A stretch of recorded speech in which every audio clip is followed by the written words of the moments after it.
C'est un mot, griffonné sur un bout de papier et accroché sur un pare-brise, qui conduit la police sur les lieux d'un meurtre. 2 ans plus tard, une seconde jeune fille est assassinée dans les mêmes circonstances. Sa mort va-t-elle permettre d'élucider le premier crime? Pourquoi a-t-il fait ça? Comment a-t-il pu faire ça? On essayait d'obtenir des informations sur elle, mais c'était l'impasse à chaque fois. C'est très difficile d'obtenir une pièce à conviction permettant de prouver la responsabilité de quelqu'un. On n'avait aucune piste sur l'identité de l'agresseur. À ce moment-là, j'ai su que je devais appeler la police. Je ne trouve pas les mots pour expliquer à quel point vous vous sentez mal. C'est un sentiment épouvantable. On se demandait si l'agresseur gardait un œil sur l'évolution de l'enquête. Tout ce que je voulais savoir, c'était qui l'avait tué et à quoi il ressemblait. On savait que ce serait une affaire délicate. Bonjour. Je suis heureux de vous retrouver sur ce plateau des Enquêtes Impossibles pour une nouvelle histoire inédite. Les premières semaines du mois d'avril 1999 s'annoncent chargées pour la police d'Adélaïde. En effet, la plus grande course automobile de l'année doit se dérouler dans la ville et attirer des milliers de visiteurs. Les policiers espèrent néanmoins que, sitôt la course terminée, leur rythme de travail redeviendra routinier. Ils se trompent lourdement.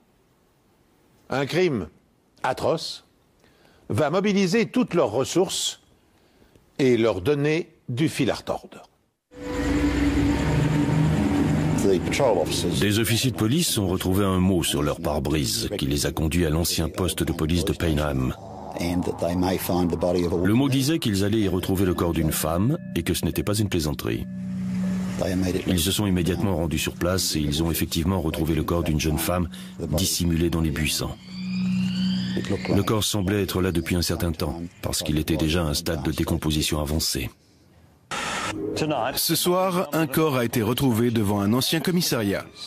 La découverte macabre a eu lieu un peu avant 23 h hier soir. Le corps de la jeune femme, en stade de décomposition avancée, était dissimulé dans les buissons devant l'ancien commissariat. Les premiers éléments d'enquête penchent pour le meurtre.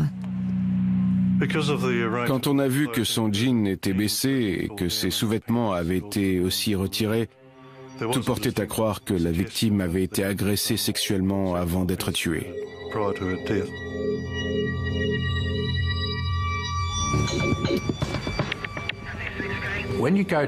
Quand on se rend sur une scène de crime, la première chose que la police veut connaître, c'est la cause du décès. Et quand j'ai examiné les victimes, j'ai immédiatement pu leur apprendre qu'il s'agissait d'un homicide. Il y avait eu agression sexuelle et homicide. Et je suis arrivé à cette conclusion par la présence d'un t-shirt qui avait été roulé et placé autour du cou de la victime. Cela indiquait qu'elle était morte étouffée. C'était un cas de strangulation. Elle a été étranglée avec ses propres vêtements. Après avoir déterminé la cause du décès de la jeune femme, les experts médico-légaux doivent encore être capables de répondre à 2 questions préalables avant de lancer leur enquête. Quelle est l'identité de la victime et à quelle date remonte sa mort? Les médecins légistes peuvent facilement déterminer l'heure de la mort quand elle a eu lieu dans les dernières 24 heures. Mais dans ce cas, la mort était beaucoup plus ancienne. Le corps était infesté de toutes sortes d'insectes. Je savais que je ne pouvais pas les aider. Je savais que c'était important, mais je ne pouvais rien faire pour eux. Alors je leur ai suggéré de faire appel à un entomologiste. Il est crucial d'estimer l'heure du décès. Et dans ce cas précis, il y avait des asticots sur le corps. C'est la partie la plus désagréable d'une enquête, mais d'un point de vue scientifique, les asticots peuvent permettre de déterminer le moment de la mort.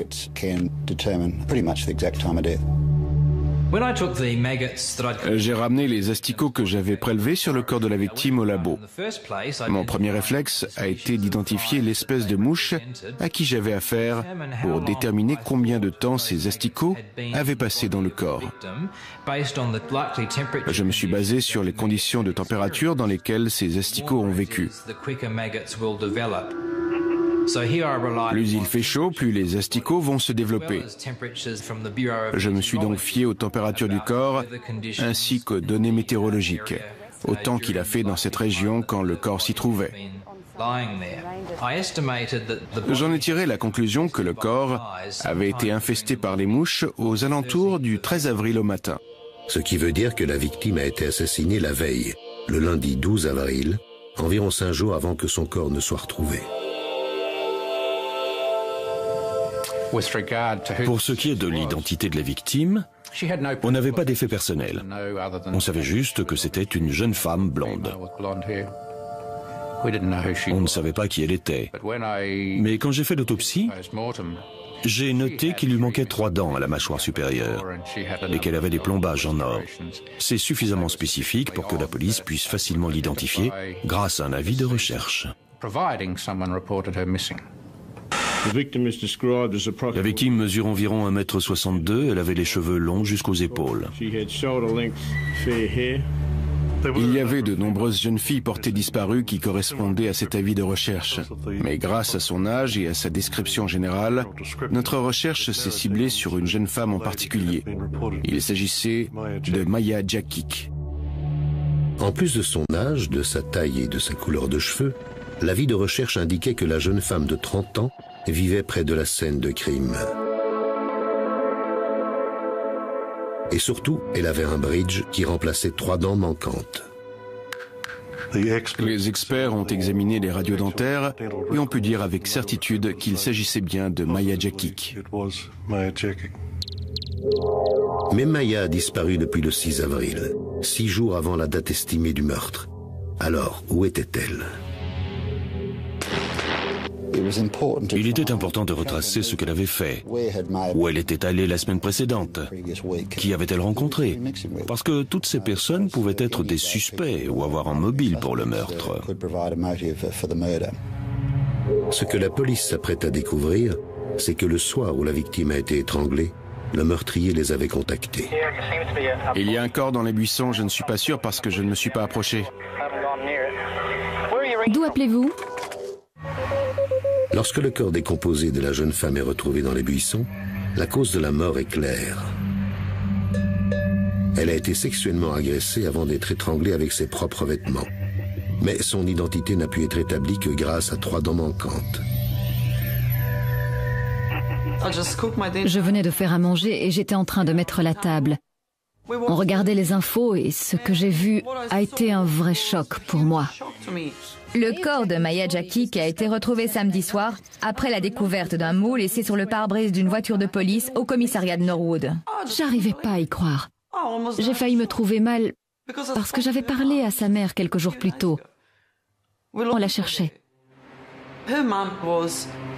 Sa mère est passée plusieurs fois devant l'endroit où son corps reposait sous les branches sans savoir que sa fille était juste là. En s'appuyant sur une analyse dentaire, les experts sont parvenus à identifier la victime. Il s'agit de Maya Jakic, une jeune femme d'origine croate. D'après le rapport d'autopsie et l'étude des insectes nécrophages, son cadavre a séjourné 5 jours dans les buissons avant d'être découvert grâce à une note mystérieuse laissée sur un pare-brise. Une semaine plus tôt, la mère de Maya avait déjà signalé la disparition de sa fille à la police. Il devient donc essentiel pour les inspecteurs de reconstituer dans le détail ces derniers déplacements. Peu après avoir identifié la victime, on a cherché à récolter toutes les informations qu'on pouvait obtenir sur Maya Jakic, ses origines, ses connaissances.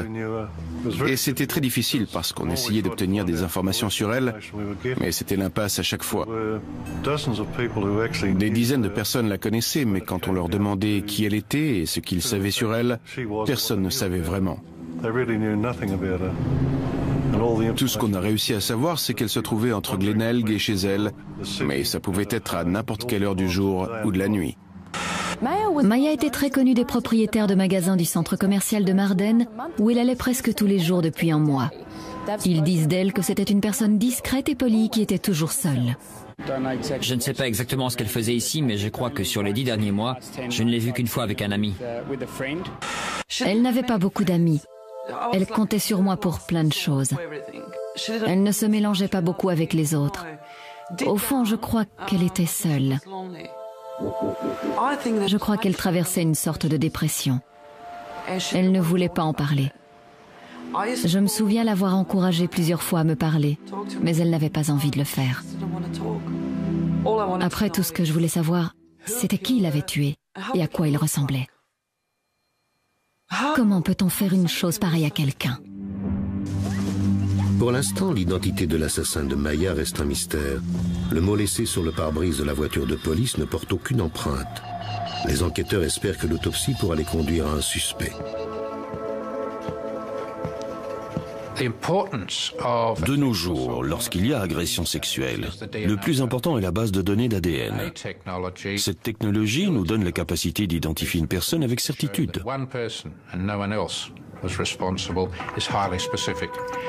À ce stade, notre espoir était de retrouver des traces de sperme, des cheveux, des fibres ou n'importe quelle autre preuve qui serait entrée en contact avec la victime. Mais toutes les taches et les résidus que j'ai pu prélever lors de l'autopsie sont revenus négatifs. Aucune trace ADN n'a été retrouvée. En d'autres termes, aucun fluide séminal n'a été identifié. Les raisons peuvent être nombreuses et variées. Il n'y a peut-être pas eu de rapport sexuel. Même si on y a cru au départ, ce n'était apparemment pas le cas. Mais l'état de décomposition a peut-être joué un rôle là-dessus.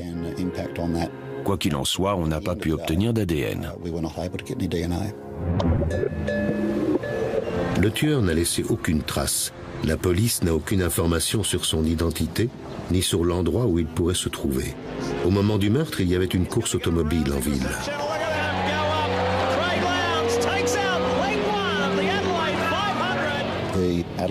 La course d'Adélaïde a attiré des gens de toute l'Australie et même du monde entier. C'est la course des supercars V8 que la foule est venue voir. Achetez le programme. L'ambiance est électrique. Ça n'a pas facilité l'enquête parce qu'on n'avait aucune idée de qui pouvait être l'agresseur. Mais la police fait enfin une découverte. Elle apprend qu'un appel a été passé la nuit supposée du meurtre. Police. Bonsoir. Bonsoir. Il y a quelqu'un qui rôde près du vieux commissariat de Payneham. Je crois qu'il essaie de pénétrer à l'intérieur. Cette personne était très importante pour notre enquête, parce qu'elle avait sûrement vu quelque chose. Et puis un peu plus tard, on a reçu des informations sur un autre appel d'urgence, suite auquel une ambulance a été envoyée.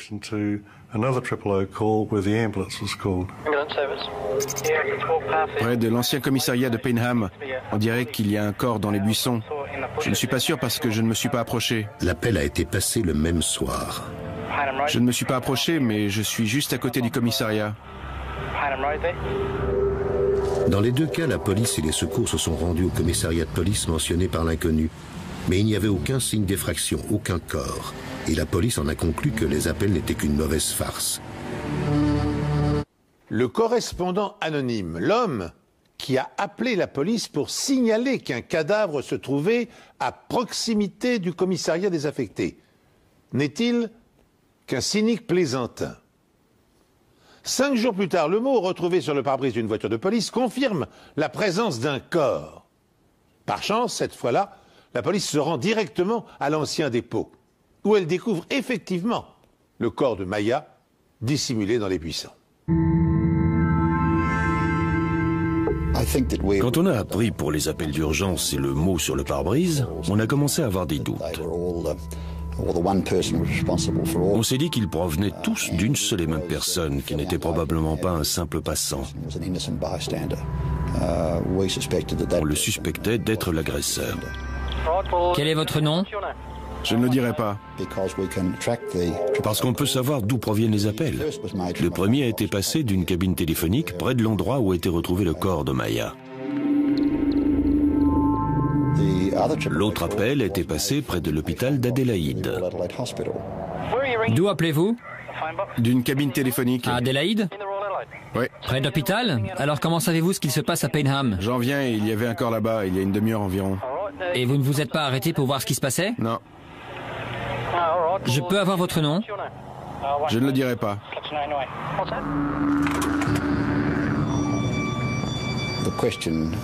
On se demandait si l'agresseur gardait un œil sur l'évolution de l'enquête. Est-ce qu'il guettait et observait la police?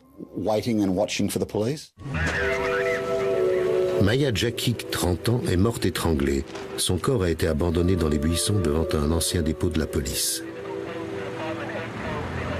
Le tueur a appelé la police 2 fois le soir du meurtre.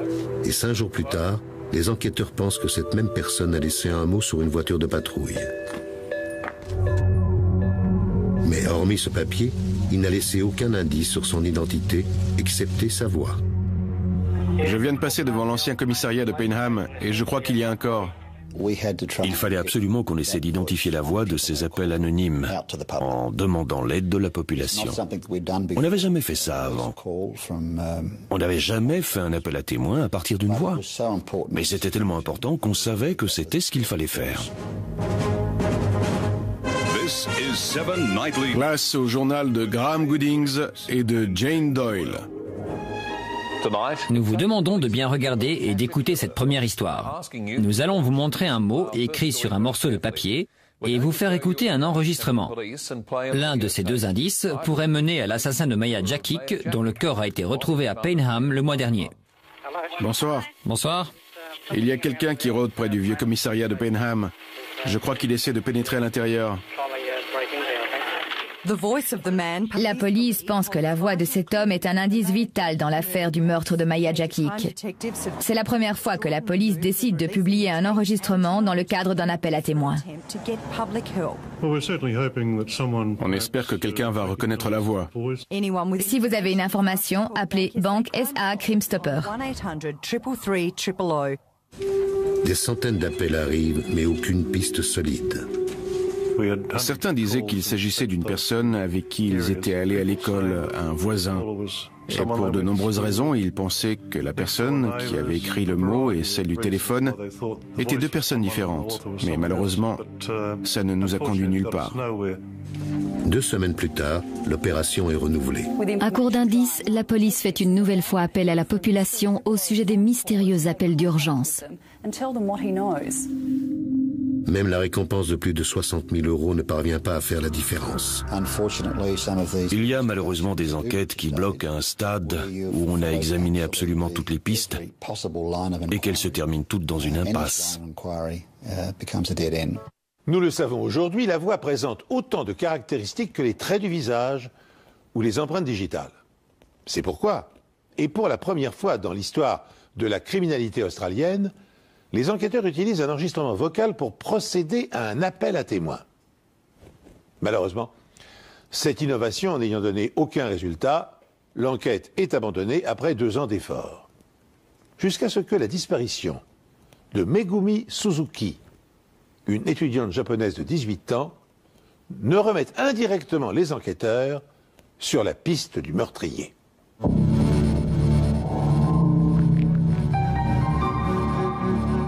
Megumi quitte son domicile le vendredi 3 août à 7h41. Elle part pour l'école, d'où, d'après les caméras de surveillance, elle repart à 15h08.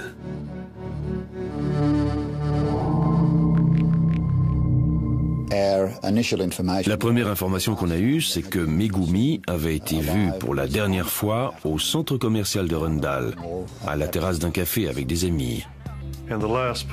La dernière personne à l'avoir vue pense que Megumi se rendait ensuite à Grenville Street pour prendre le bus et rentrer chez elle. Mais Megumi n'est jamais rentrée chez elle ce vendredi-là. J'ai appelé la résidence universitaire et j'ai demandé si quelqu'un pouvait vérifier si elle était là. On m'a dit qu'elle n'était pas dans sa chambre et que rien n'avait bougé. Le lit n'avait pas été défait. Elle devait remplir un dossier à nous rendre, qui était toujours là depuis le vendredi. Je commençais à m'inquiéter, alors j'ai envoyé un email à ses parents. Sa mère m'a dit qu'elle n'allait nulle part sans son ours en peluche. Et c'est là que je me suis dit qu'il se passait quelque chose de grave. J'ai téléphoné à son ex-petite amie pour savoir s'il avait eu des nouvelles d'elle, mais il m'a répondu que non, et que ça l'inquiétait parce qu'il s'appelait régulièrement. Pour lui, ce n'était pas normal. À ce moment-là, j'ai su qu'il fallait que je contacte la police, et c'est ce que j'ai fait dès le jeudi matin. La dernière fois que les amis de Megumi Suzuki l'ont vue, elle était à l'arrêt du bus. La police a commencé à distribuer des avis de recherche devant le Meyer Center en fin d'après-midi. À ce stade, on ne savait pas si on enquêtait sur un homicide ou un simple cas de disparition. Grâce aux affiches et aux appels à témoins, un homme appelle avec des preuves cruciales. Il travaille sur la maintenance de la ligne de bus que prend Megumi tous les après-midi. Et dans les buissons aux alentours, il a retrouvé son sac.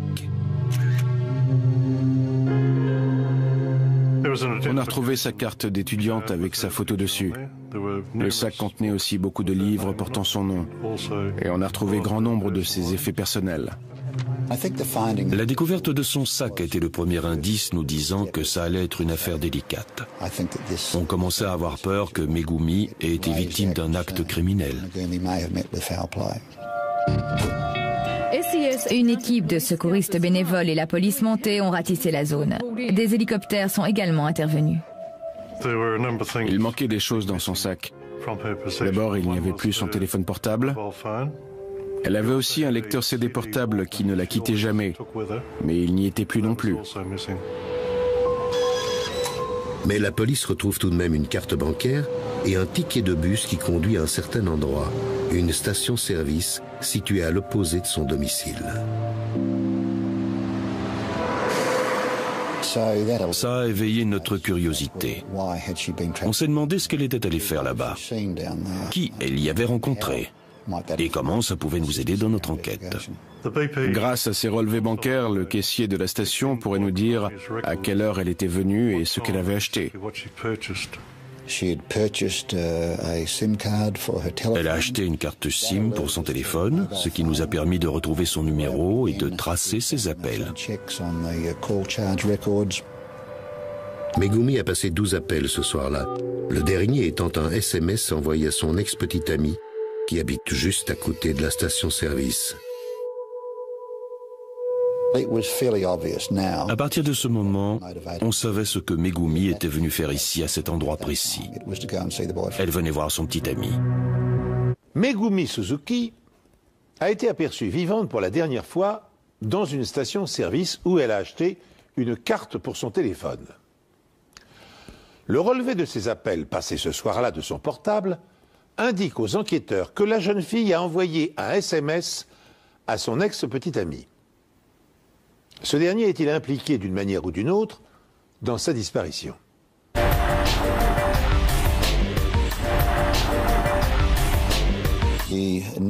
On savait qu'il vivait dans un lotissement juste à côté de la station.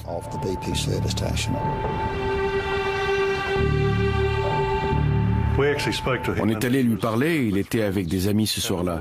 Je crois qu'ils étaient au cinéma. Il a été très utile pour l'enquête.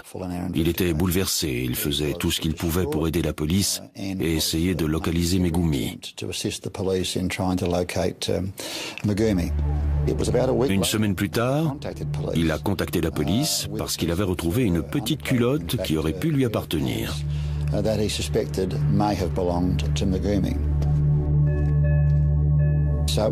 Il était donc important de vérifier si elle appartenait bien à Megumi. Dans sa chambre, les enquêteurs retrouvent des sous-vêtements du même genre.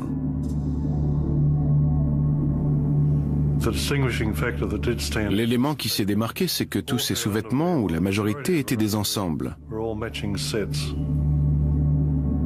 Et le soutien-gorge correspondant à cette culotte est introuvable. Mais grâce à des prélèvements, on a pu obtenir une correspondance ADN et confirmer qu'il s'agissait bien de sa culotte. C'est un signe inquiétant, surtout lorsque la petite culotte en question apparaît du jour au lendemain, tout comme le mot sur le pare-brise. On voulait savoir comment elle était arrivée là. Est-ce que quelqu'un l'y avait déposée? Avait-elle été déplacée par le vent? Mais sans la preuve que Megumi ait été victime d'un crime, Tout ce que la police peut faire, c'est continuer à solliciter la population. La police va commencer à enquêter dans les clubs de la ville dans l'espoir de retrouver l'étudiante japonaise Megumi Suzuki. La police va afficher l'avis de recherche dans toutes les discothèques et karaokés où Megumi avait l'habitude de se rendre. Même si nous avons des craintes, nous pensons qu'il y a encore une lueur d'espoir et on va continuer à travailler dans ce sens. Les parents de Megumi sont arrivés de Tokyo. Ils ont fait une déclaration dans laquelle ils remerciaient la police et comptaient sur la contribution de la population pour retrouver leur fille. Nous aimons notre fille. On espère avoir très vite de bonnes nouvelles. Et il semblerait que leurs prières aient été entendues.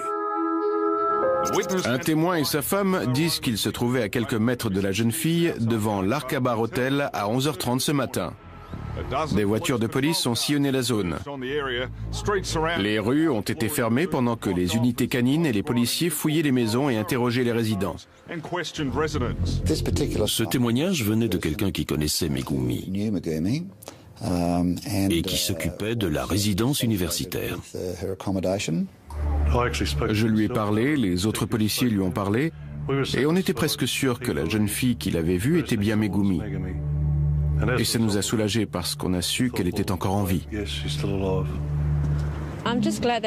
suis contente que quelqu'un l'ait vue parce que ça veut dire qu'elle n'est pas morte et c'est le principal. C'est une bonne nouvelle. C'est bien que ses parents sachent qu'elle va bien parce que personne n'aimerait être à leur place en ce moment. Les parents de la jeune Megumi se sont adressés à leur fille pour lui demander de se présenter à la police. Mais Megumi ne se manifestera jamais et plus personne ne la reverra. À ce stade, on avait l'espoir de la retrouver en vie. Mais tout s'est écroulé. On ne peut pas imaginer l'horreur que ses parents ont vécue à ce moment-là.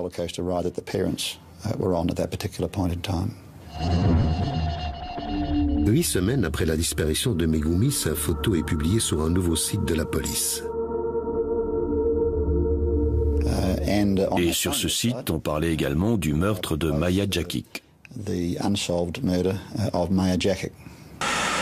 La police a fait une nouvelle tentative pour élucider le mystère Maya Jakic assassiné il y a 2 ans. Les enquêteurs se sont tournés vers Internet pour tenter d'identifier l'homme qui a passé les 2 appels d'urgence le soir du meurtre. Près de l'ancien commissariat de Penam, on dirait qu'il y a un corps dans les buissons. Grâce au site, tout le monde peut écouter l'enregistrement, que ce soit en Australie ou dans le reste du monde. Cet appel à témoins à grande échelle était quelque chose d'innovant et de très important pour obtenir l'information dont on avait besoin. La stratégie va s'avérer payante. La police est sur le point d'identifier l'homme de l'enregistrement et l'assassin de Maya. Je l'ai écouté au moins 6 fois. J'ai fermé les yeux pour bien me concentrer et je pouvais entendre Mark me parler.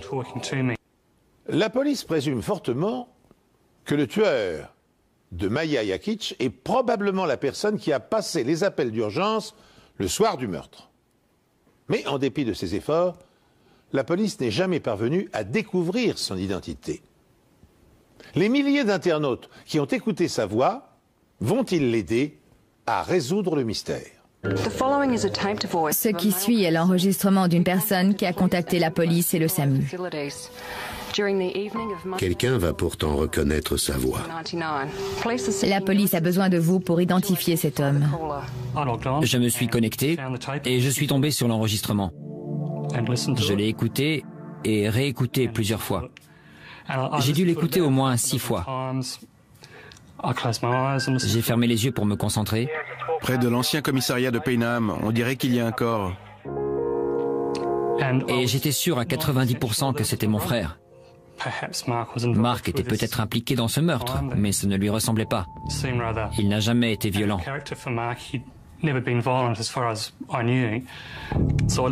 Alors j'ai réécouté l'enregistrement. Et je me souviens m'être éloigné en fermant les yeux pour prendre un peu de distance avec la voix. Il y a quelqu'un qui rôde près du vieux commissariat de Penam. À l'intérieur? Non, autour. Et quand j'ai entendu cette voix, c'était comme si j'avais Mark en face de moi. Alors j'ai décidé d'aller au commissariat. Et si je me trompais, tant pis. Je n'aurais fait aucun mal. Et si j'avais raison, il fallait qu'il le sache. Stephen Rust nous a dit qu'il était parti à l'étranger pendant plusieurs années et qu'il était revenu il y a peu. Il a vu l'appel à témoins sur le site et il a entendu la voix. Il y a quelqu'un qui rôde près du vieux commissariat de Paynham. Et je voyais qu'il était confronté à un dilemme parce que la voix qu'il pensait avoir identifiée était celle de son frère Mark Rust. Mark Rust était connu des services de police. Il figurait dans nos fichiers pour des délits sexuels moins graves. C'était un sentiment très désagréable de me dire que Mark avait peut-être dépassé les limites parce que ça faisait tellement longtemps qu'il avait des problèmes avec la police et il avait déjà fait de la prison avec sursis. La famille savait qu'il était en train de devenir quelqu'un de plus en plus mauvais et qu'il finirait par faire quelque chose de terrible et qu'il finirait ses jours en prison. Mais au fond, on espérait encore qu'il n'en arrive jamais là. Alors quand on a su avec certitude que Mark était coupable, c'était vraiment horrible.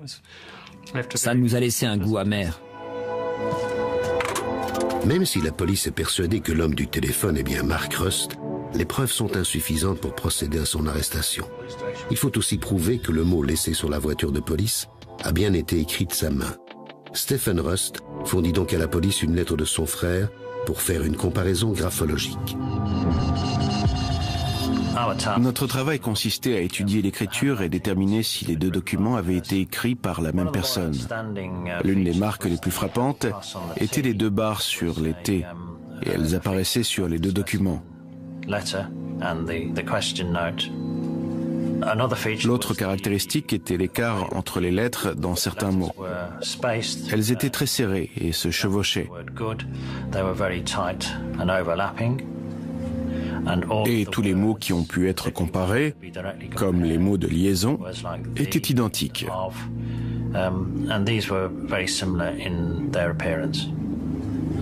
En général, les lettres ou les mots qui pouvaient être directement comparés montraient de grandes similitudes dans la forme et l'apparence.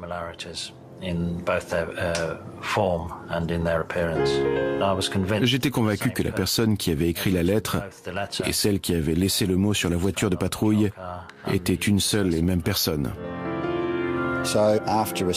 Après avoir évalué toutes les preuves, on savait qu'on avait un dossier d'accusation suffisamment solide. Et on a pu procéder à l'arrestation. Un homme de 37 ans a été arrêté pour le meurtre de Maya Jakic, 2 ans après le crime. Hier, en fin d'après-midi, à Port Augusta, la police a procédé à l'arrestation d'un homme. La police retrouve Mark en prison. Du harcèlement sexuel, il est passé au viol. L'accusé est en détention provisoire dans une prison située à 300 km de l'endroit où Maya a été assassinée.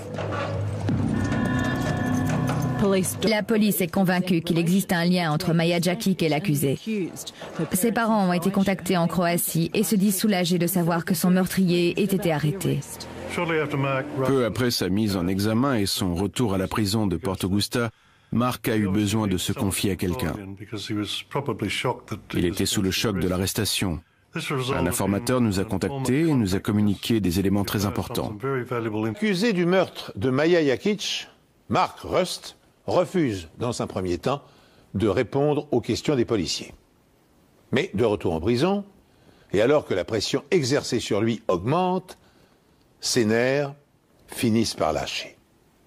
D'après l'informateur, Mark a dit qu'il avait vu une grande femme blonde marcher sur Paynham Road. Il lui a parlé.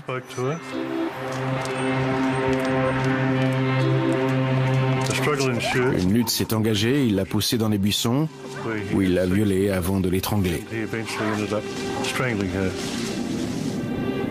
Mais la police ne s'attendait pas du tout à ce que l'informateur s'apprêtait à lui divulguer ensuite.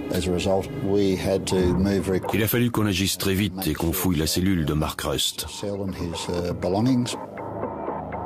Ce qu'ils cherchent et finissent par trouver est un lecteur CD, le même modèle que celui qu'avait Megumi Suzuki le jour de sa disparition.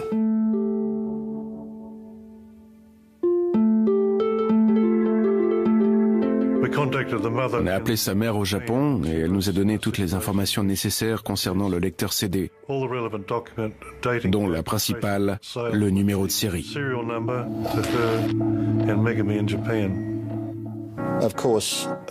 Bien sûr, le fait qu'ils soient en possession d'un bien de Megumi ne voulait pas dire qu'il avait commis le meurtre.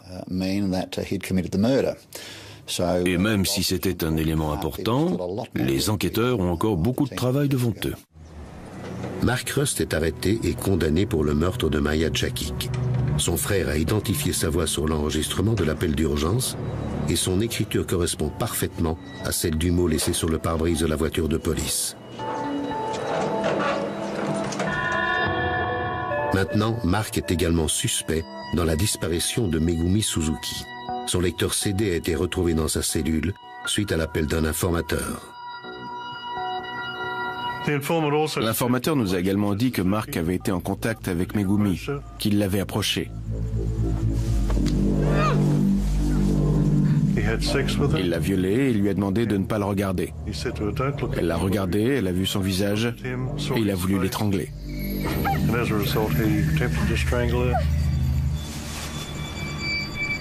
Et il l'a finalement tuée en la frappant à la tête avec une pierre.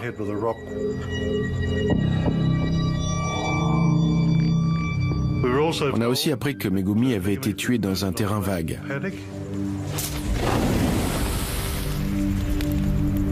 Et qu'il avait brûlé ses affaires sur place.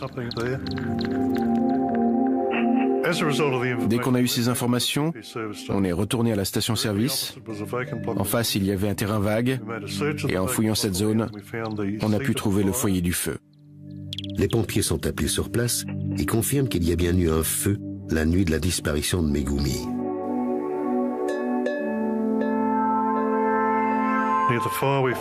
Sur place, on a trouvé une pierre qui pouvait être l'arme du crime. On a trouvé des morceaux de vêtements brûlés et des bracelets. Et on savait qu'ils appartenaient à Megumi Suzuki. Mais il faut maintenant retrouver le corps de Megumi. Le seul indice laissé par l'informateur est que Mark l'aurait jeté dans une poubelle industrielle. On a ratissé la zone en se fiant aux informations qu'on nous avait fournies. Et on a effectivement trouvé une poubelle derrière des locaux sur Goodwood Road. Les preuves contre Mark Rust s'accumulent. Mais avant de pouvoir l'arrêter, les enquêteurs doivent s'assurer qu'il s'agit bien de la poubelle dans laquelle il a placé le corps de Megumi. Et pour cela, ils se tournent vers la famille Rust. C'était très difficile pour eux de devoir assister la police pour déterminer la culpabilité de Mark.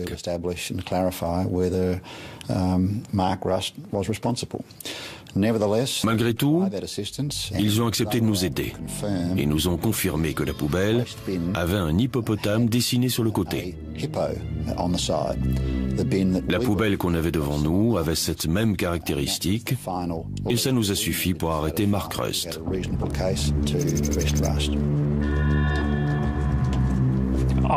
J'ai été choqué par l'histoire de Maya Djakic parce qu'on ne s'y attendait pas du tout. Ça nous a complètement anéantis. Et quand Jerry nous a parlé de Megumi Suzuki, ça correspondait parfaitement à ce que Mark avait été capable de faire. Alors j'y ai tout de suite cru. Le corps de Megumi n'a pas été retrouvé, mais on pense qu'il a été jeté dans une poubelle industrielle avant de se retrouver à la décharge de Wingfield. Quand ils sont arrivés en Australie, Jerry Feltus les a emmenés à la décharge et je crois que c'était un moment très traumatisant pour eux parce qu'ils savaient que parmi ces centaines de tonnes de déchets, il y avait le corps de leur fille.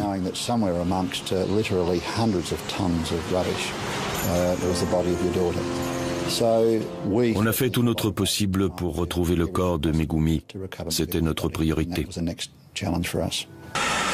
Les recherches pour retrouver le corps de la jeune étudiante japonaise de 18 ans, Megumi Suzuki, ont commencé à la décharge de Wingfield.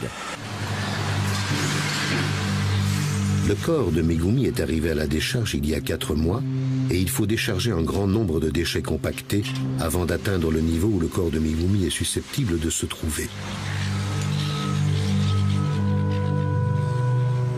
On a dû fouiller chaque paquet. On recherchait des choses qui pouvaient correspondre à cette date. On cherchait les journaux, les factures, tout ce qui pouvait nous faire penser qu'on cherchait bien au bon endroit. Et on n'arrêterait pas tant qu'on ne l'aurait pas trouvé.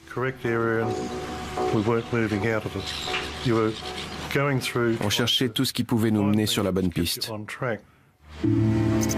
Après 11 jours et plusieurs dizaines de tonnes de déchets remués, les recherches progressent et le corps de Megumi est enfin retrouvé. Il y avait à la fois du soulagement, mais aussi de la peine, parce qu'une jeune fille ne doit pas mourir aussi prématurément et surtout de cette façon. Les conditions dans lesquelles le corps ont été retrouvés sont absolument horribles. Le plus incroyable dans la découverte du corps de Megumi, c'est qu'elle avait encore ses chaussures et ses vêtements, et le soutien-gorge qu'elle portait correspondait à la petite culotte que son petit ami avait retrouvée des mois plus tôt près du terrain vague. Après avoir retourné et fouillé plus de 10 000 tonnes d'ordures dans la décharge, les policiers sont parvenus à retrouver le cadavre de la jeune japonaise. Ils disposent cette fois des preuves matérielles suffisantes pour établir la culpabilité de Rust. Pour autant, ce dernier refuse toujours d'avouer son crime, tout comme il nie toute implication dans celui de Maya Yakic. Puis, le temps fait son œuvre. 1 an après la découverte du corps de Megumi, Rust décide enfin de soulager sa conscience. Rebondissement dans l'affaire du meurtre de l'étudiante japonaise Megumi Suzuki. Un homme de 37 ans de la banlieue nord-est a plaidé coupable. Je sais que tu l'as fait. Tu sais que tu l'as fait. Et tu dois avouer pour éviter un procès trop long à ces pauvres familles.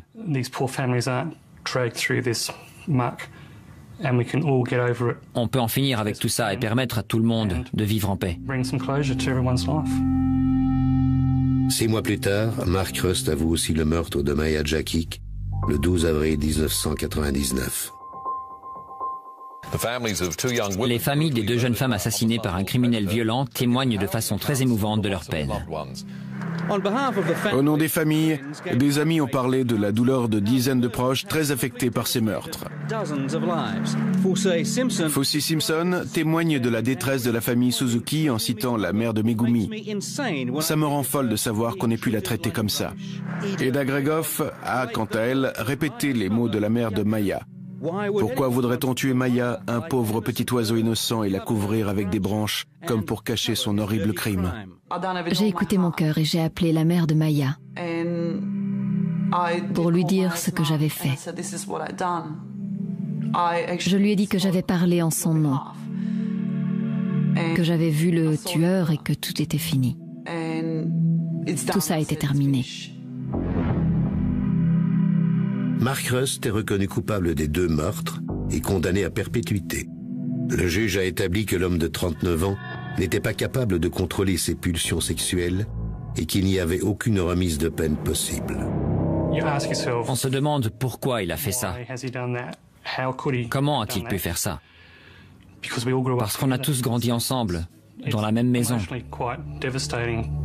C'est une torture de se rendre compte que quelqu'un dont vous êtes si proche, quelqu'un de votre propre famille, puisse commettre un tel crime. C'est vraiment... c'est terrible. Je n'arrive pas à trouver les mots qui pourraient décrire ce que je ressens. C'est un sentiment épouvantable.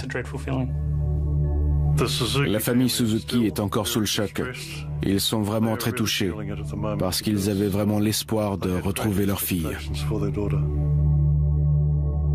La mère de Maya a ramené le corps de sa fille en Croatie et se rend chaque jour sur sa tombe. On a toutes les 2 perdu une personne très spéciale. Une fille adorable et la meilleure amie que j'ai jamais eue. Elle peut enfin reposer en paix. Prédateur sexuel et névrosé, Mark Rust manifeste les premiers signes de dérèglement psychologique dès l'âge de 13 ans, quand il commence à fantasmer sur les femmes qui croisent sa route. Atteint du syndrome de Kleinfelder qui le rend infertile. Sa frustration augmente au fil des ans.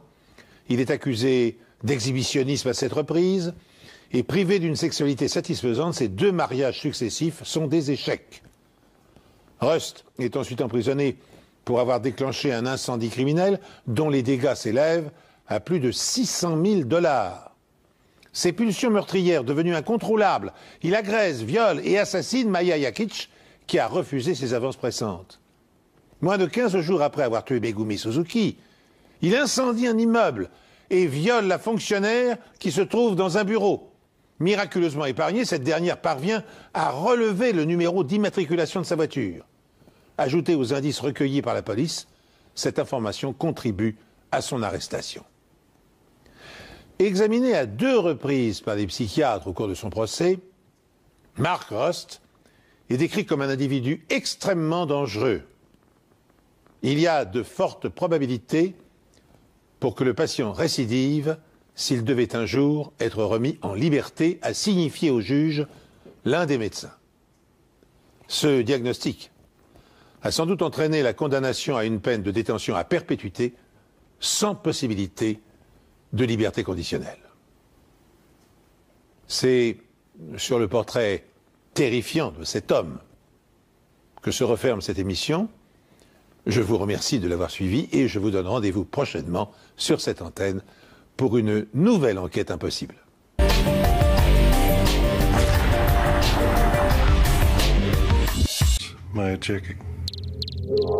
Mais Maya a disparu depuis le 6 avril, 6 jours avant la date estimée du meurtre. Alors, où était-elle ?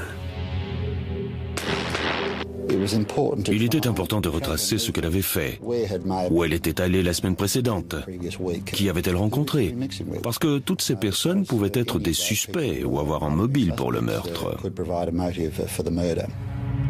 Ce que la police s'apprête à découvrir, c'est que le soir où la victime a été étranglée, le meurtrier les avait contactés.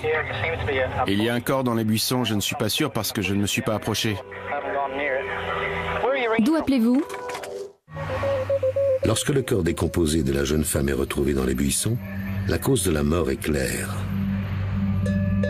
Elle a été sexuellement agressée avant d'être étranglée avec ses propres vêtements. Mais son identité n'a pu être établie que grâce à 3 dents manquantes. Je venais de faire à manger et j'étais en train de mettre la table. On regardait les infos et ce que j'ai vu a été un vrai choc pour moi. Le corps de Maya Jakic a été retrouvé samedi soir après la découverte d'un mot laissé sur le pare-brise d'une voiture de police au commissariat de Norwood. J'arrivais pas à y croire. J'ai failli me trouver mal parce que j'avais parlé à sa mère quelques jours plus tôt. On la cherchait. Sa mère est passée plusieurs fois devant l'endroit où son corps reposait sous les branches sans savoir que sa fille était juste là.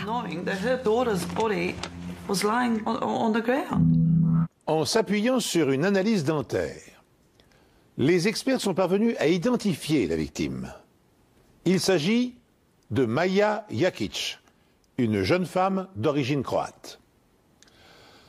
D'après le rapport d'autopsie et l'étude des insectes nécrophages, son cadavre a séjourné 5 jours dans les buissons avant d'être découvert grâce à une note mystérieuse laissée sur un pare-brise. Une semaine plus tôt, la mère de Maya avait déjà signalé la disparition de sa fille à la police. Il devient donc essentiel pour les inspecteurs de reconstituer dans le détail ces derniers déplacements. Peu après avoir identifié la victime, on a cherché à récolter toutes les informations qu'on pouvait obtenir sur Maya Jakic, ses origines, ses connaissances.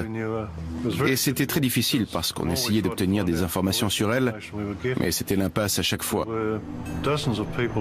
Des dizaines de personnes la connaissaient, mais quand on leur demandait qui elle était et ce qu'ils savaient sur elle, personne ne savait vraiment.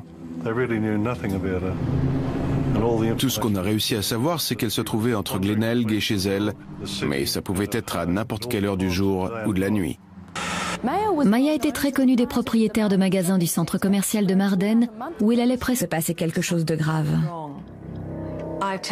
J'ai téléphoné à son ex-petite amie pour savoir s'il avait eu des nouvelles d'elle, mais il m'a répondu que non, et que ça l'inquiétait parce qu'il s'appelait régulièrement. Pour lui, ce n'était pas normal. À ce moment-là, j'ai su qu'il fallait que je contacte la police, et c'est ce que j'ai fait dès le jeudi matin. La dernière fois que les amis de Megumi Suzuki l'ont vue, elle était à l'arrêt du bus. La police a commencé à distribuer des avis de recherche devant le Meyer Center en fin d'après-midi. À ce stade, on ne savait pas si on enquêtait sur un homicide ou un simple cas de disparition. Grâce aux affiches et aux appels à témoins, un homme appelle avec des preuves cruciales. Il travaille sur la maintenance de la ligne de bus que prend Megumi tous les après-midi. Et dans les buissons aux alentours, il a retrouvé son sac. On a retrouvé sa carte d'étudiante avec sa photo dessus. Le sac contenait aussi beaucoup de livres portant son nom. Et on a retrouvé grand nombre de ses effets personnels. La découverte de son sac a été le premier indice nous disant que ça allait être une affaire délicate. On commençait à avoir peur que Megumi ait été victime d'un acte criminel. Une équipe de secouristes bénévoles et la police montée ont ratissé la zone. Des hélicoptères sont également intervenus. Il manquait des choses dans son sac. D'abord, il n'y avait plus son téléphone portable. Elle avait aussi un lecteur CD portable qui ne la quittait jamais, mais il n'y était plus non plus. Mais la police retrouve tout de même une carte bancaire et un ticket de bus qui conduit à un certain endroit, une station-service située à l'opposé de son domicile. Ça a éveillé notre curiosité. On s'est demandé ce qu'elle était allée faire là-bas, qui elle y avait rencontré, et comment ça pouvait nous aider dans notre enquête. Grâce à ses relevés bancaires, le caissier de la station pourrait nous dire à quelle heure elle était venue et ce qu'elle avait acheté. Elle a acheté une carte SIM pour son téléphone, ce qui nous a permis de retrouver son numéro et de tracer ses appels.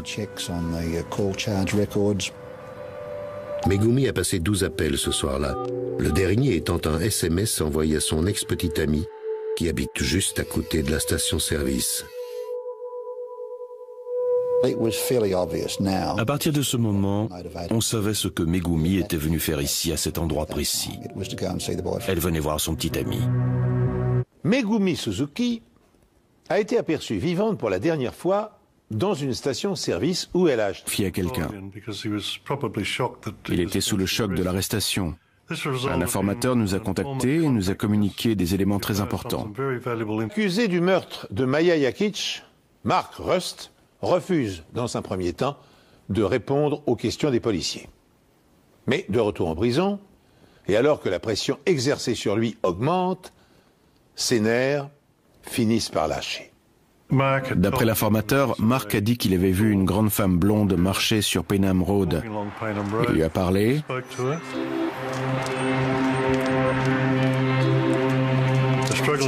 Une lutte s'est engagée, il l'a poussée dans les buissons, où il l'a violée avant de l'étrangler. Mais la police ne s'attendait pas du tout à ce que l'informateur s'apprêtait à lui divulguer ensuite. Il a fallu qu'on agisse très vite et qu'on fouille la cellule de Mark Rust. Ce qu'ils cherchent et finissent par trouver est un lecteur CD, le même modèle que celui qu'avait Megumi Suzuki le jour de sa disparition.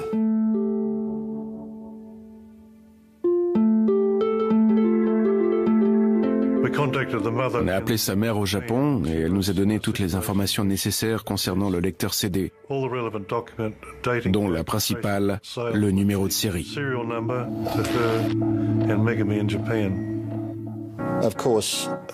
Bien sûr, le fait qu'ils soient en possession d'un bien de Megumi ne voulait pas dire qu'il avait commis le meurtre. Et même si c'était un élément important, les enquêteurs ont encore beaucoup de travail devant eux. Mark Rust est arrêté et condamné pour le meurtre de Maya Yakic. Son frère a identifié sa voix sur l'enregistrement de l'appel d'urgence et son écriture correspond parfaitement à celle du mot laissé sur le pare-brise de la voiture de police. Maintenant, Mark est également suspect dans la disparition de Megumi Suzuki. Son lecteur CD a été retrouvé dans sa cellule suite à l'appel d'un informateur. L'informateur nous a également dit que Mark avait été en contact avec Megumi, qu'il l'avait approché.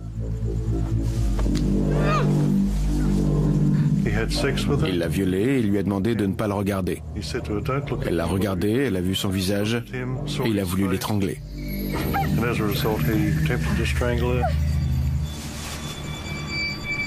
Et il l'a finalement tuée en la frappant à la tête avec une pierre.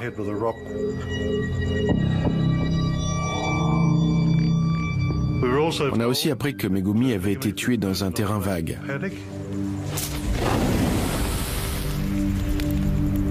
Et qu'il avait brûlé ses affaires sur place. Le corps était infesté de toutes sortes d'insectes. Je savais que je ne pouvais pas les aider. Je savais que c'était important, mais je ne pouvais rien faire pour eux. Alors je leur ai suggéré de faire appel à un entomologiste. Il est crucial d'estimer l'heure du décès. Et dans ce cas précis, il y avait des asticots sur le corps. C'est la partie la plus désagréable d'une enquête, mais d'un point de vue scientifique, les asticots peuvent permettre de déterminer le moment de la mort.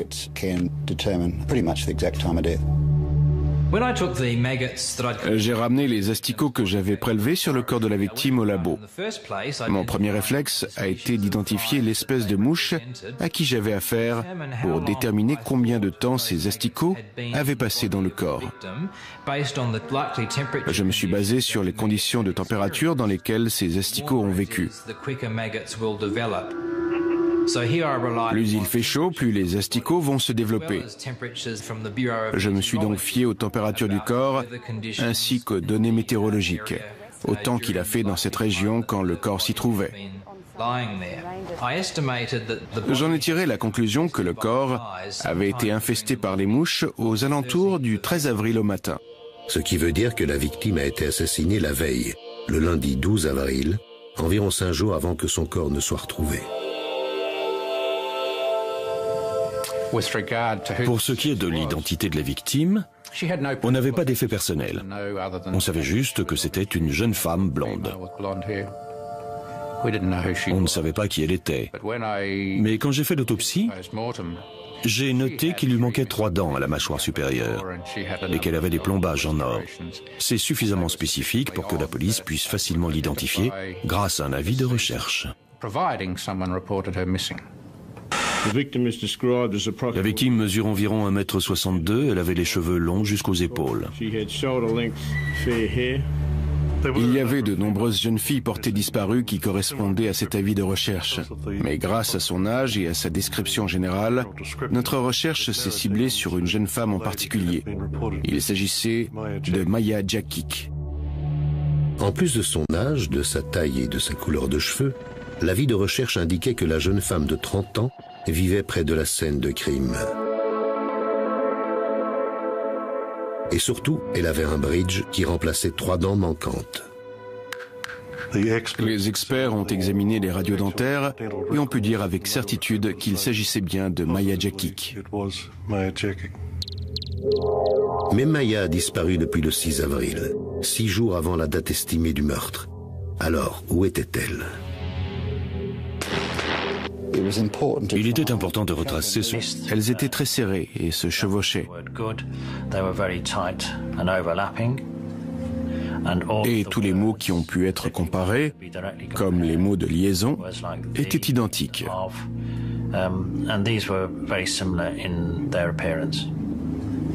En général, les lettres ou les mots qui pouvaient être directement comparés montraient de grandes similitudes dans la forme et l'apparence.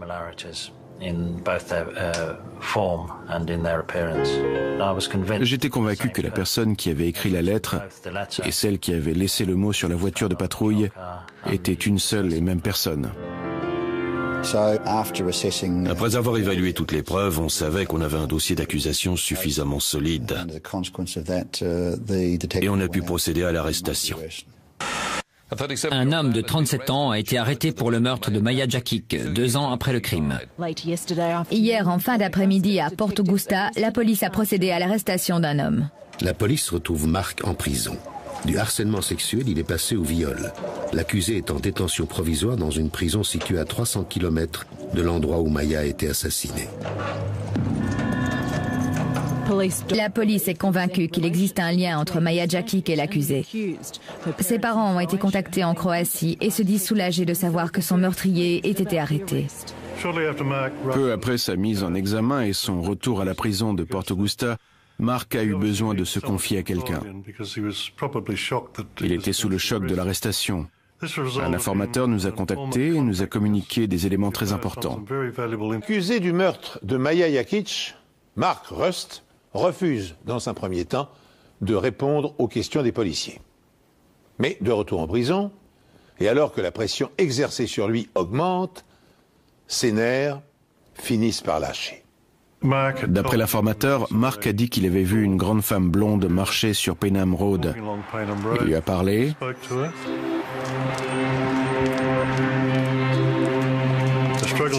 Une lutte s'est engagée, il l'a poussée dans les buissons, où il l'a violée avant de l'étrangler. Mais la police ne s'attendait pas du tout à ce que l'informateur s'apprêtait à lui divulguer ensuite. Il a fallu qu'on agisse très vite et qu'on fouille la cellule de Mark Rust. Ce qu'ils cherchent et finissent par trouver est un lecteur CD, le même modèle que celui qu'avait Megumi Suzuki le jour de sa disparition.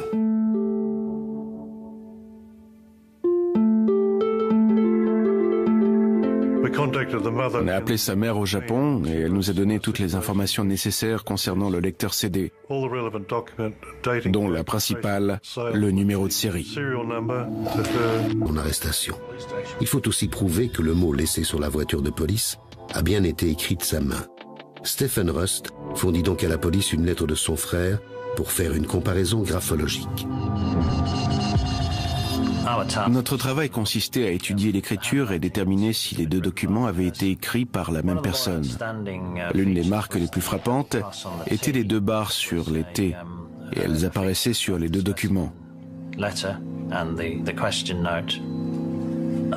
L'autre caractéristique était l'écart entre les lettres dans certains mots.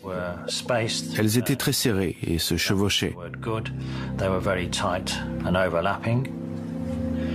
Et tous les mots qui ont pu être comparés, comme les mots de liaison, étaient identiques.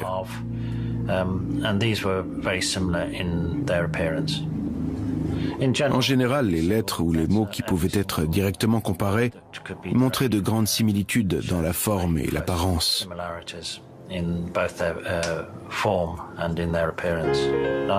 J'étais convaincu que la personne qui avait écrit la lettre et celle qui avait laissé le mot sur la voiture de patrouille étaient une seule et même personne. Après avoir évalué toutes les preuves, on savait qu'on avait un dossier d'accusation suffisamment solide. Et on a pu procéder à l'arrestation. Un homme de 37 ans a été arrêté pour le meurtre de Maya Djakic, 2 ans après le crime. Hier, en fin d'après-midi, à Porto Augusta, la police a procédé à l'arrestation d'un homme. La police retrouve Mark en prison. Du harcèlement sexuel, il est passé au viol. L'accusé est en détention provisoire dans une prison située à 300 km de l'endroit où Maya a été assassinée. La police est convaincue qu'il existe un lien entre Maya Djakic et l'accusé. Ses parents ont été contactés en Croatie et se disent soulagés de savoir que son meurtrier ait été arrêté. Peu après sa mise en examen et son retour à la prison de Porto Augusta, Mark a eu besoin de se confier à quelqu'un. Il était sous le choc de l'arrestation. Un informateur nous a contactés et nous a communiqué des éléments très importants. L'accusé du meurtre de Maya Djakic, Mark Rust, refuse, dans un premier temps, de répondre aux questions des policiers. Mais de retour en prison, et alors que la pression exercée sur lui augmente, ses nerfs finissent par lâcher. D'après l'informateur, Mark a dit qu'il avait vu une grande femme blonde marcher sur Penham Road. Il lui a parlé.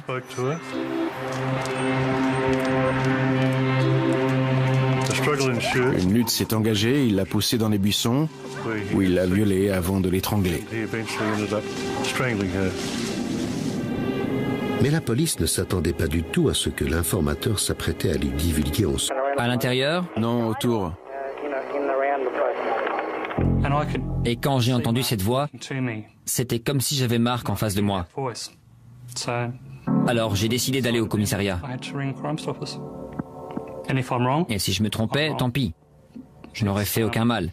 Et si j'avais raison, il fallait qu'ils le sachent. Stephen Rust nous a dit qu'il était parti à l'étranger pendant plusieurs années et qu'il était revenu il y a peu. Il a vu l'appel à témoins sur le site et il a entendu la voix. Il y a quelqu'un qui rôde près du vieux commissariat de Paynham. Et je voyais qu'il était confronté à un dilemme parce que la voix qu'il pensait avoir identifiée était celle de son frère Mark Rust. Mark Rust était connu des services de police. Il figurait dans nos fichiers pour des délits sexuels moins graves. C'était un sentiment très désagréable de me dire que Mark avait peut-être dépassé les limites parce que ça faisait tellement longtemps qu'il avait des problèmes avec la police et il avait déjà fait de la prison avec sursis. La famille savait qu'il était en train de devenir quelqu'un de plus en plus mauvais et qu'il finirait par faire quelque chose de terrible et qu'il finirait ses jours en prison. Mais au fond, on espérait encore qu'il n'en arrive jamais là. Alors quand on a su avec certitude que Mark était coupable, c'était vraiment horrible. Ça nous a laissé un goût amer. Même si la police est persuadée que l'homme du téléphone est bien Mark Rust, les preuves sont insuffisantes pour procéder à son arrestation. Il faut aussi prouver que le mot laissé sur la voiture de police a bien été écrit de sa main. Stephen Rust fournit donc à la police une lettre de son frère pour faire une comparaison graphologique. Notre travail consistait à étudier l'écriture et déterminer si les deux documents avaient été écrits par la même personne. L'une des marques les plus frappantes était les deux barres sur les T, et elles apparaissaient sur les deux documents. L'autre caractéristique était l'écart entre les lettres dans certains mots. Elles étaient très serrées et se chevauchaient. Et tous les mots qui ont pu être comparés, comme les mots de liaison, étaient identiques.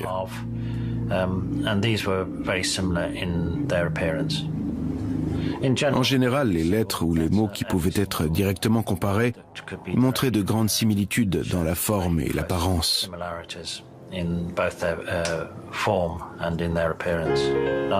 J'étais convaincu que la personne qui avait écrit la lettre et celle qui avait laissé le mot sur la voiture de... Et pour cela, il se tourne vers la famille Rust. C'était très difficile pour eux de devoir assister la police pour déterminer la culpabilité de Mark.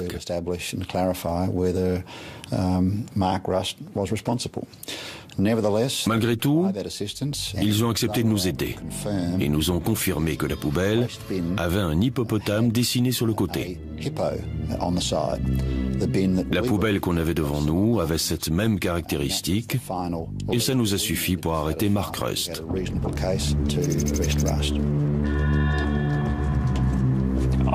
J'ai été choqué par l'histoire de Maya Jakic parce qu'on ne s'y attendait pas du tout. Ça nous a complètement anéantis. Et quand Jerry nous a parlé de Megumi Suzuki, ça correspondait parfaitement à ce que Mark avait été capable de faire. Alors j'y ai tout de suite cru. Le corps de Megumi n'a pas été retrouvé, mais on pense qu'il a été jeté dans une poubelle industrielle avant de se retrouver à la décharge de Wingfield. Quand ils sont arrivés en Australie, Jerry Feltus les a emmenés à la décharge et je crois que c'était un moment très traumatisant pour eux parce qu'ils savaient que parmi ces centaines de tonnes de déchets, il y avait le corps de leur fille.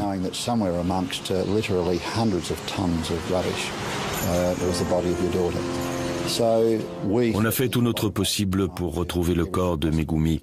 C'était notre priorité. Les recherches pour retrouver le corps de la jeune étudiante japonaise de 18 ans, Megumi Suzuki, ont commencé à la décharge de Wingfield. Le corps de Megumi est arrivé à la décharge il y a 4 mois et il faut décharger un grand nombre de déchets compactés avant d'atteindre le niveau où le corps de Megumi est susceptible de se trouver.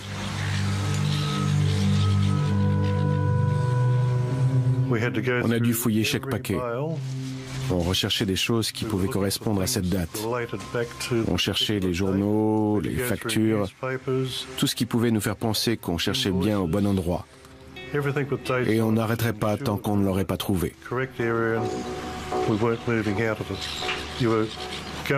On cherchait tout ce qui pouvait nous mener sur la bonne piste. Après 11 jours et plusieurs dizaines de tonnes de déchets remués, les recherches progressent et le corps de Megumi est enfin retrouvé. Il y avait à la fois du soulagement, mais aussi de la peine, parce qu'une jeune fille ne doit pas mourir aussi prématurément et surtout de cette façon. Les conditions dans lesquelles le corps a été retrouvé sont absolument horribles. Retrouvé à Payneham le mois dernier. Bonsoir. Bonsoir. Il y a quelqu'un qui rôde près du vieux commissariat de Payneham. Je crois qu'il essaie de pénétrer à l'intérieur. La police pense que la voix de cet homme est un indice vital dans l'affaire du meurtre de Maya Jakic. C'est la première fois que la police décide de publier un enregistrement dans le cadre d'un appel à témoins. On espère que quelqu'un va reconnaître la voix. Si vous avez une information, appelez Banque SA Crime Stopper. Des centaines d'appels arrivent, mais aucune piste solide. Certains disaient qu'il s'agissait d'une personne avec qui ils étaient allés à l'école, un voisin. Et pour de nombreuses raisons, ils pensaient que la personne qui avait écrit le mot et celle du téléphone étaient deux personnes différentes. Mais malheureusement, ça ne nous a conduit nulle part. 2 semaines plus tard, l'opération est renouvelée. À court d'indices, la police fait une nouvelle fois appel à la population au sujet des mystérieux appels d'urgence. Même la récompense de plus de 60 000 € ne parvient pas à faire la différence. Il y a malheureusement des enquêtes qui bloquent à un stade où on a examiné absolument toutes les pistes et qu'elles se terminent toutes dans une impasse. Nous le savons aujourd'hui, la voix présente autant de caractéristiques que les traits du visage ou les empreintes digitales.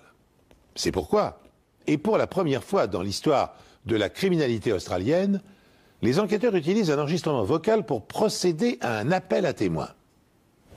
Malheureusement, cette innovation n'ayant donné aucun résultat, l'enquête est abandonnée après 2 ans d'efforts. Jusqu'à ce que la disparition de Megumi Suzuki, une étudiante japonaise de 18 ans, ne remette indirectement les enquêteurs sur la piste du meurtrier.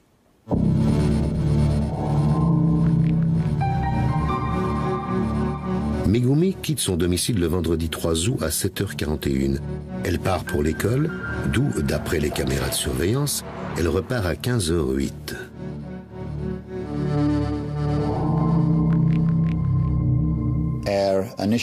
La première information qu'on a eue, c'est que Megumi avait été vue pour la dernière fois au centre commercial de Rundal, à la terrasse d'un café avec des amis. La dernière personne à l'avoir vue pense que Megumi se rendait ensuite à Grenville Street pour prendre le bus et rentrer chez elle. Mais Megumi n'est jamais rentrée chez elle ce vendredi-là. J'ai appelé la résidence universitaire et j'ai demandé si quelqu'un pouvait vérifier si elle était là. On m'a dit qu'elle n'était pas dans sa chambre et que rien n'avait bougé. Le lit n'avait pas été défait. Et à quelle date remonte sa mort? Les médecins légistes peuvent facilement déterminer l'heure de la mort quand elle a eu lieu dans les dernières 24 heures. Mais dans ce cas, la mort était beaucoup plus ancienne. Le corps était infesté de toutes sortes d'insectes. Je savais que je ne pouvais pas les aider. Je savais que c'était important, mais je ne pouvais rien faire pour eux. Alors je leur ai suggéré de faire appel à un entomologiste. Il est crucial d'estimer l'heure du décès. Et dans ce cas précis, il y avait des asticots sur le corps. C'est la partie la plus désagréable d'une enquête, mais d'un point de vue scientifique, les asticots peuvent permettre de déterminer le moment de la mort.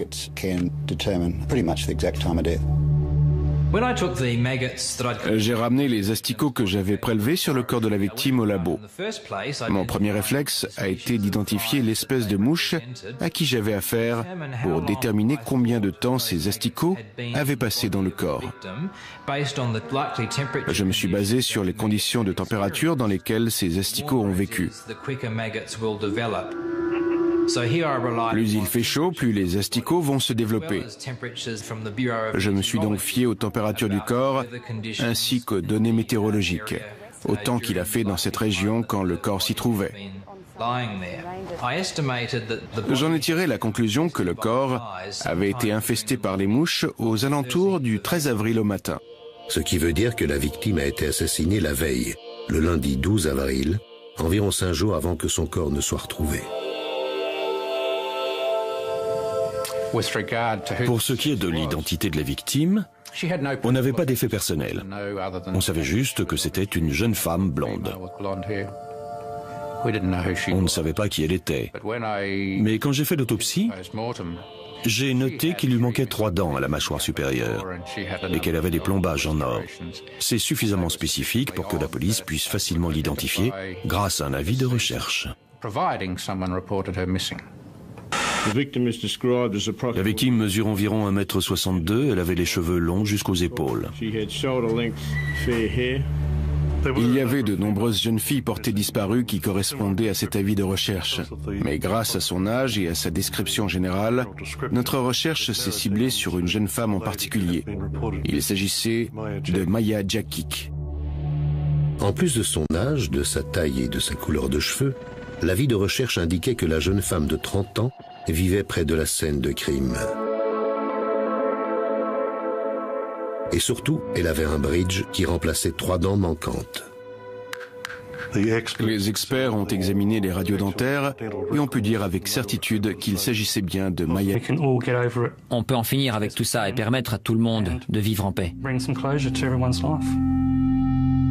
6 mois plus tard, Mark Rust avoue aussi le meurtre de Maya Djakic le 12 avril 1999. Les familles des 2 jeunes femmes assassinées par un criminel violent témoignent de façon très émouvante de leur peine. Au nom des familles, des amis ont parlé de la douleur de dizaines de proches très affectés par ces meurtres. Fossey Simpson témoigne de la détresse de la famille Suzuki en citant la mère de Megumi. Ça me rend folle de savoir qu'on ait pu la traiter comme ça. Eda Gregoff a, quant à elle, répété les mots de la mère de Maya. Pourquoi voudrait-on tuer Maya, un pauvre petit oiseau innocent, et la couvrir avec des branches, comme pour cacher son horrible crime? J'ai écouté mon cœur et j'ai appelé la mère de Maya pour lui dire ce que j'avais fait. Je lui ai dit que j'avais parlé en son nom, que j'avais vu le tueur et que tout était fini. Tout ça a été terminé. Mark Rust est reconnu coupable des 2 meurtres et condamné à perpétuité. Le juge a établi que l'homme de 39 ans n'était pas capable de contrôler ses pulsions sexuelles et qu'il n'y avait aucune remise de peine possible. On se demande pourquoi il a fait ça. Comment a-t-il pu faire ça? Parce qu'on a tous grandi ensemble, dans la même maison. C'est une torture de se rendre compte que quelqu'un dont vous êtes si proche, quelqu'un de votre propre famille, puisse commettre un tel crime. C'est terrible. Je n'arrive pas à trouver les mots qui pourraient décrire ce que je ressens. C'est un sentiment épouvantable. La famille Suzuki est encore sous le choc. Ils sont vraiment très touchés parce qu'ils avaient vraiment l'espoir de retrouver leur fille. La mère de Maya a ramené le corps de sa fille en Croatie et se rend chaque jour sur sa tombe. On a toutes les 2 perdu une personne très spéciale. Une fille adorable et la meilleure amie que j'ai jamais eue. Elle peut enfin reposer en paix. Prédateur sexuel et névrosé, Mark Rust manifeste les premiers signes de dérèglement psychologique dès l'âge de 13 ans, quand il commence à fantasmer sur les femmes qui croisent sa route. Atteint du syndrome de Klinefelter, qui le rend infertile, sa frustration augmente au fil des ans. Il est accusé d'exhibitionnisme à 7 reprises, et privé d'une sexualité satisfaisante, ses 2 mariages successifs sont des échecs. Rust est ensuite emprisonné pour avoir déclenché un